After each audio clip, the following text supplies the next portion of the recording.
On February 20th, 2003, 100 people lost their lives and 230 were injured in one of the deadliest nightclub fires in U.S. history.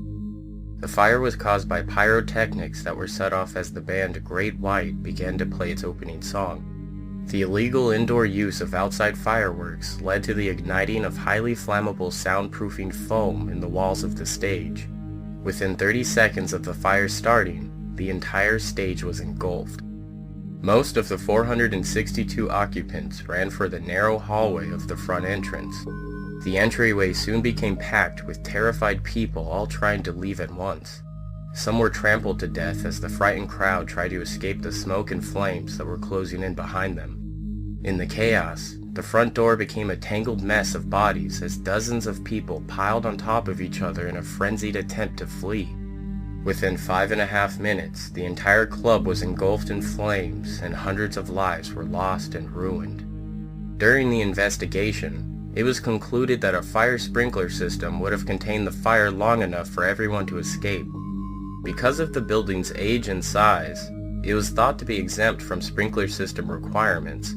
However, the building had undergone changes that removed its exemption from the law, a fact fire inspectors never noticed. On the night of the fire, the club was legally required to have a sprinkler system, but did not. On December 9, 2003, Daniel M. Beachell, the former road manager for Great White, and the two owners of the station nightclub, Jeffrey and Michael Derderian, were charged with 200 counts of involuntary manslaughter. The Derderians were also fined over $1 million for failing to carry workers' compensation insurance for their employees, 4 of whom died in the blaze. On February 7, 2006, Michael Beachell went against his lawyer's advice and pled guilty to 100 counts of involuntary manslaughter. During his sentencing, Beachell made a statement apologizing to the victims and families for his involvement in the fire.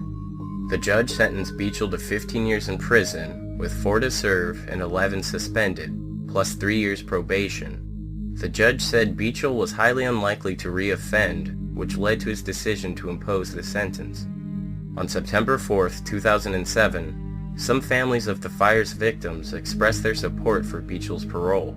The state parole board received approximately 20 letters, the majority of which expressed their sympathy and support for Beachell, pointing out that it was Beachell alone who stood up and admitted responsibility for his part in the horrible event. He had also sent handwritten letters to the families of each of the 100 victims. Beachell was released from prison on March 19, 2008. Following Beachell's trial, the station owners Michael and Jeffrey Derderian were scheduled to receive separate trials. However, on September 21, 2006, Superior Court Judge Francis J. Darrigan announced that the brothers had changed their pleas from not guilty to no contest, thereby avoiding a trial. Michael Derderian received 15 years in prison with 4 to serve and 11 years suspended, plus 3 years probation, the same sentence as Beachell. Jeffrey Derderian received a 10-year suspended sentence, 3 years probation, and 500 hours of community service. In January 2008, the parole board decided to grant Michael Derderian an early release. He was scheduled to be released from prison in September 2009, but was granted his release in June 2009 for good behavior.